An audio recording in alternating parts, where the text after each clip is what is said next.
ರಮಣಿಯೇ ನೀನು ನಿನ್ನ ಗಮನ ವಿಚಿತ್ರವೋ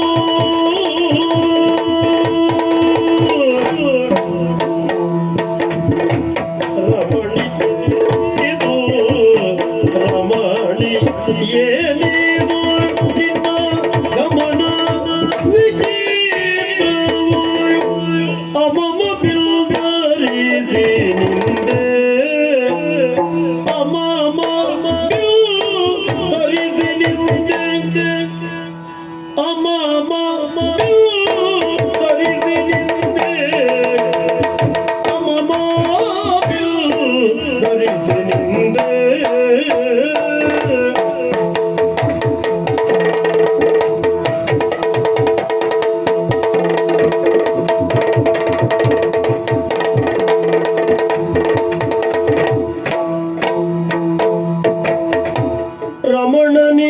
ರಮಣನಿಗಿದಿರಾಗಿ ಸಮರಗೈವೆಯ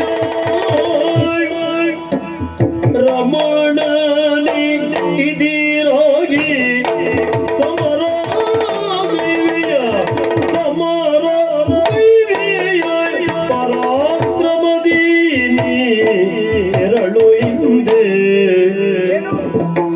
ರಮಣನಿಗಿದಿರಾಗಿ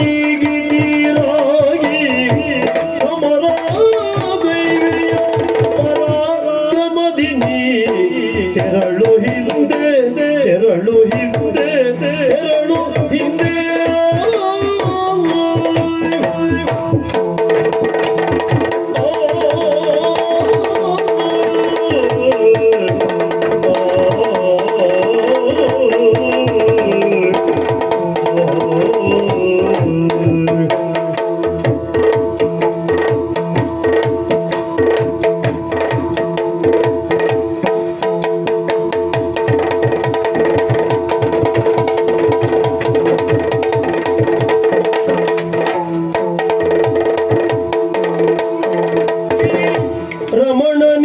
ರಮಣನಿಗಿದಿರಾಗಿ ಸಮರಗೈವೆಯ ಪರಾಕ್ರಮದಿ ತೆರಳು ಹಿಂದೆ ಪರಾಕ್ರಮದಿ ತೆರಳು ಹಿಂದೆ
ನೀವು ಬಹಳಷ್ಟು ಆಲೋಚನೆ ಮಾಡಿರಬಹುದು.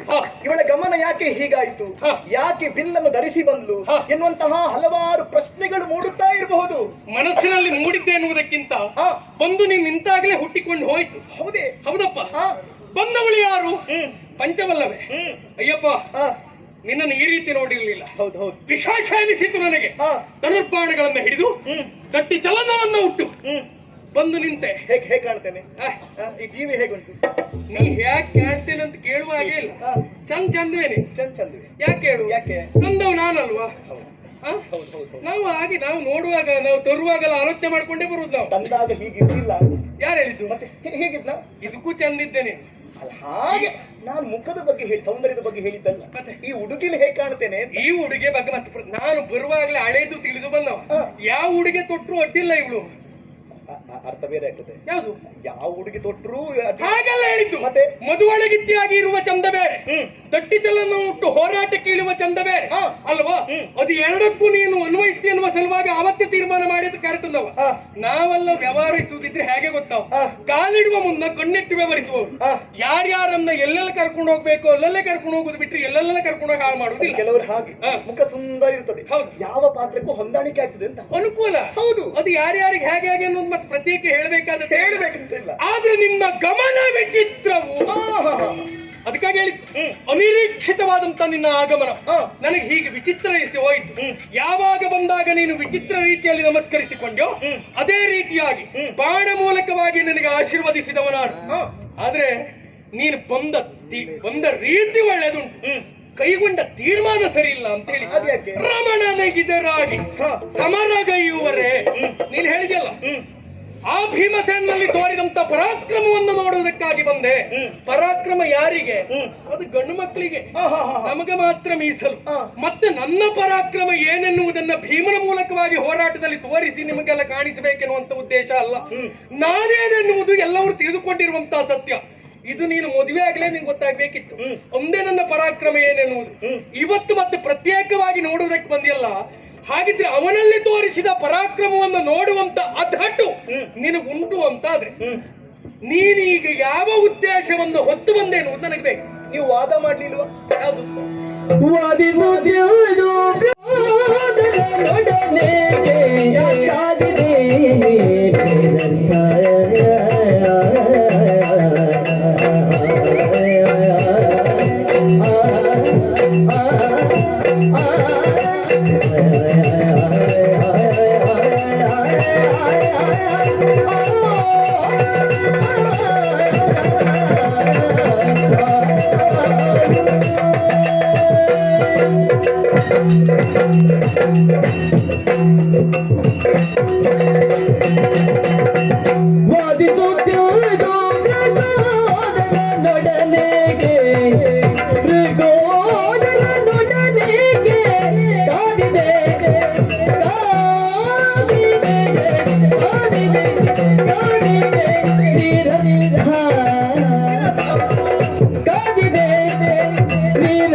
ನಾನಾಗಿ ಬಂದದ್ದಲ್ಲ, ಹಾ. ನೀವೇ ಬರಮಾಡಿಸಿಕೊಂಡದ್ದು. ನಾನ ಹೌದು. ಅಂದ್ರೆ ನಾ ನಿಮ್ಮ ಬಗ್ಗೆ ಕೇಳಿ ಬಲ್ಲೆ. ಹ್ಮ್. ನಿಮ್ಮ ಪಾತ್ರ ಹೇಗೆ ಅಂತಂದ್ರೆ, ಹಾ ಒಂದು ಕತ್ತು, ಹಾ 2 ಮಾತು, ಹ್ಮ್ ಒಂದು 3 ಕುತ್ತು, ಹಾ ಏನಿದ್ರು ಕೆಲಸದಲ್ಲಿ. ಹಾ ಹೌದು, ಹಾ ಹಾ ತಿಳಿದದ್ದು ಹಾಗೆ ನಾನು. ಹಾ ಆದ್ರೆ ಗೊತ್ತಾಯ್ತು, ಹ್ಮ್. ನೀವು ಇತ್ತಿಗೆ ಸ್ವಲ್ಪ ವಾದ ಮಾಡ್ತೀರಂತೆ. ಯಾರು ಹೇಳಿದ್ರು? ಹೌದು ಹೌದು ಹೌದು ನಾವು ನಮ್ಮಿಂದ ವಾದಕ್ಕೆ ಯಾರ ಹತ್ರಕ್ಕೂ ಹೋಗುವುದಿಲ್ಲ. ಹೌದು ಹೌದು ಒಂದ್ ವೇಳೆ ಬಂದ್ರು ಅಂತಾದ್ರೆ ಬಿಡುವ ಪ್ರಶ್ನೆಯೂ ಇಲ್ಲ. ಹೌದು ಹೌದು. ಗೊತ್ತಾಗಿದೆ, ಪ್ರಕರಣ ಗೊತ್ತಾಗಿದೆ. ಹೌದಾ? ನೀವು ವಾದ ಮಾಡುದು ಯಾರಲ್ಲಿ? ಯಾರಲ್ಲಿ? ಭೀಮಸೇನಲ್ಲಿ. ಓಹೋ. ಭಾರತ ಹಾವನ್ನು ಗೆದ್ದವರಿನಂತಹ ಪ್ರಶ್ನೆಗೆ ಆ. ಉತ್ತರ ರೂಪಿಯಾಗಿ ಆ. ನೀವೀರ್ವರು ತೊಡಗಿಸಿಕೊಂಡವರು. ಖಂಡಿತ ನಾನು ಗೆದ್ದವ ನಾನು ಗೆದ್ದವ ನಾನು ಗೆದ್ದವ ಎನ್ನುವ ಹಾಗೆ. ಪರಸ್ಪರ ಆದದ್ದು. ಹೌದು ಸ್ವಾಮಿ, ಆ. ನಾನು ನಿಮ್ಮಲ್ಲಿ ಕೇಳುವುದು, ಏನು? ಈ ಹಿಂದೆ ಆ. ಏಕಚಕ್ರ ನಗರದಲ್ಲಿ ಆ. ಭಿಕ್ಷಾಟನೆ ಮಾಡುವಂತಹ ಸಂದರ್ಭ, ಹ್ಮ್. ನಿಮ್ಮಲ್ಲಿ ಇದ್ದಂತಹ ಆ ಒಗ್ಗಟ್ಟು ಆ. ಈ ಕಾಲದಲ್ಲಿ ಯಾಕೆ ಇರ್ಲಿಲ್ಲ ಅಂತ. ಹಾ, ಹಾ, ಹಾ, ಹಾ. ಯಾಕಂದ್ರೆ ಆ. ಭಾರತ ಹಾವನ್ನು ಗೆಲ್ಲುವಲ್ಲಿ ಹ್ಮ್. ನೀವು ಎಲ್ಲವರು ಪೂರಕವಾಗಿ ಒದಗಿ ಬಂದವರು. ಆ. ಹುಟ್ಟುತ್ತಾ ಅಣ್ಣ ತಮ್ಮಂದಿರು, ಬೆಳೆಯುತ್ತಾ ದಾಯಾದಿಗಳು ಹ. ಎನ್ನುವಂತಹ ಮಾತಿಗೆ ಹ್ಮ್. ನೀವೇ ನಿದರ್ಶನಾಗಿ ಹೋದ್ರಲ್ಲ. ಅಂದ್ರೆ ಹಾಗಾಗಿ ಕೇಳ್ತಾ ಇರುವುದು ನಾನು, ಹ. ಇಂತಹ ವೈರತ್ವ, ಹ. ಇಂತಹ ದುರಾಗ್ರಹ ಹ. ಇದು ಸಲ್ಲುತ್ತದೆ ಅಂತ ಕೇಳುದು ನಿಮ್ಮಲ್ಲಿ ನಾನು. ಏನು ಈ ಪ್ರಕರಣದಲ್ಲಿ ನಾನೇ ತಪ್ಪು ನಡೆದೆ ಅಂತ ಹೇಳುದಾ? ತಪ್ಪು ಮಾಡಿದ್ದು ನೀವೇ ಅಲ್ವಾ ಹೇಳಿ? ಯಾರು ಹೇಳಿದ್ರು ನಿನಗೆ? ಮತ್ತೆ ವಿಚಾರ ಹಾಗಿಲ್ಲ. ಮತ್ತೆ ಹೇಗೆ? ಒಟ್ಟಾರೆಯಾಗಿ ತಿಳಿದುಕೊಳ್ಳದೆ ಮಾತಾಡಬೇಡ. ಆ. ಇದಕ್ಕೆ ಮೊದಲೇ ನಿರ್ಣಯ ಎನ್ನುವುದು ಆಗಿ ಆ. ಭಾರತ ಹೂವನ್ನ ಗೆದ್ದವರು ಯಾರು? ಕೃಷ್ಣಸ್ವಾಮಿಯ ತೀರ್ಮಾನವನ್ನ ಕೊಟ್ಟು ಹೋದ ನಂತರದಲ್ಲಿ ಆ. ಬಂದವ ಯಾರು ಕೇಳಿದ್ರೆ ಇದೇ ಭೀಮಸೇನ. ಕಾಲು ಕೆದರಿ ಹೋರಾಟಕ್ಕೆ ಬಂದ. ಆ. ಸಾರಿ ಹೇಳಿದ್ದೇನೆ, ನನ್ನ ಮಾತು ಆತನಿಗೆ ಪಥ್ಯವಾಗದೆ ಅವ ಹೋರಾಟದಲ್ಲಿ ಸೋತ ಎನ್ನುವ ಕಾರಣಕ್ಕಾಗಿ ಆ. ಅವನ ಮಾತನ್ನ ಒಪ್ಪಿ ನೀನು ಬಂದವಳ. ಹೌದು. ನಿನಗಿದು ಸರಿಯಾ ಅಂತ ಕೇಳ್ತೇನೆ. ಯಾಕಾಗುದಿಲ್ಲ? ಅಣ್ಣ ತಮ್ಮಂದಿರಾಗಿರ್ಲಿ, ನಾವು 11 ವರ್ಷಗಳ ಪರ್ಯಂತರವಾಗಿ ನಾವು ಜಗಳವನ್ನ ಆಡಿಕೊಂಡ್ರು, 6ನೇ ವರ್ಷ ಸರಿಯಾದ್ರೂ ಆದೆವು. ಆದ್ರೆ ಹೆಣ್ಮಕ್ಳು ಹಾಗಲ್ಲ. ಹಾ. ಉಭಯ ಕುಲೋದ್ಧಾರಿಣಿ ಅಂತ ಕರೆದ್ರು. ಹುಟ್ಟಿದ ಮನೆಯನ್ನ ಸೇರಿದಂತ ಮನೆಯನ್ನ ಬೆಳಗುವಂತ ಸಾಮರ್ಥ್ಯ ಇದ್ದಂತ ಹೆಣ್ಣು. ನೀನು ವಿಚಾರ ಮಾಡಿ ಮುನ್ನಡೆಯಬೇಕಿತ್ತು. ಕೇವಲ ಏಕಪಕ್ಷೀಯವಾಗಿ ಆಲೋಚನೆ ಮಾಡಿಕೊಂಡು ವ್ಯವಹರಿಸುವುದು ತಪ್ಪು ಅಂತ ನಾನು ಹೇಳುವುದು. ನನ್ನಲ್ಲಿ ನೀನು ಕೇಳಿದ್ದೆ ಹೌದು ಅಂತಾದ್ರೆ ಈ ಪ್ರಕರಣ ಹೀಗೆ ಅಂತ ಹೇಳ್ತಾ ಇದ್ದೆ. ಹೌದು. ಅವನಲ್ಲಿ ಕೇಳ್ಕೊಂಡು ಬಂದೆ. ಅವನು ಅಂದಕ್ಕೆ 1.5 ಮಾಡಿ ಹೇಳ್ತಾನೆ ನಿನಗೆ. ಯಾರು? ಅವನು ಸರಿ ಹೇಳುವುದಿಲ್ಲ. ಅವ ಪಾಪ ಹೇಳಿದ 4 ವಾಕ್ಯ ಯಾರು? ಸರಿ ಹೇಳ್ತಾರೆ ಅವರು. ಮತ್ತೆ ಅವನು 4 ಬಿಟ್ಟು ಮತ್ತೆ ಹೆಚ್ಚು ಹೇಳುವುದಿಲ್ಲ. ಆಹಾ. ಯಾಕೆ? ಯಾಕೆ? ಅವನಿಗೆ ಹೆಚ್ಚು ಹೇಳಿಕೆ ಅಂತದ್ದು ಗೊತ್ತಿಲ್ಲ. ಹಾ, ಅವನಿಗೆ ತಾ ಮಾಡಿದ್ದು ಒಂದೇ ಗೊತ್ತುಂಟು, ಮತ್ತೊಬ್ರು ಮಾಡದೆ ಅಂತದ್ದು ಗೊತ್ತಿಲ್ಲ. ಇದೇ ತಪ್ಪು ಅಂತ ಹೇಳುದು. ಯಾಕೆ? ಅಣ್ಣನ ಬಗ್ಗೆ ಈ ತರನಾಗಿ ಮಾತನಾಡ್ತಾ ಇದ್ದೀರಲ್ಲ, ಅದು ಸರಿಯೋ ಅಂತ ಕೇಳುದು ನಾವು. ಅಣ್ಣನ ಬಗ್ಗೆ ಆಗಿ ನನಗೆ ಗೌರವ ಉಂಟು, ಉಳಿಸಿಕೊಳ್ಳುವಲ್ಲಿ ಅವನಿಗೇನು ಯೋಗ್ಯತೆ ಉಂಟು ಅಂತ ಕೇಳ್ತೇನೆ ನಾನು. ಈಗ ಅವನ ಪಕ್ಷವನ್ನ ಅಂತೂ ನೀನು ಬರ್ತಿ ಅಂತಾದ್ರೆ ಅವನಿಗಾದ ಸ್ಥಿತಿಯೂ ನಿನಗಾದ್ರೆ ಏನು ಹೆಚ್ಚಲ್ಲ. ಹೌದಾ? ಹಾ. ನಾನು ಬರುವರೆ ಕಾರಣ ಏನು? ಏನು? ಈ ಹಿಂದೆ ಅವರು ಮಾಡಿದಂತಹ ಉಪಕಾರ ಅದನ್ನು ಸರಿಯಾಗಿ ಸ್ಮರಿಸಿದ್ದೇನೆ. ದುಶ್ಯಾಸನ ಪ್ರಕರಣ ಇರಬಹುದು, ಕೀಚಕನ ಪ್ರಕರಣ ಇರಬಹುದು, ಆ ಎಲ್ಲಾ ಪ್ರಕರಣದಲ್ಲಿ ಸಹಕಾರಿಗಳಾಗಿದ್ದವರು ಅವರು. ಹಾಗಾಗಿ ಅವರ ಪಕ್ಷ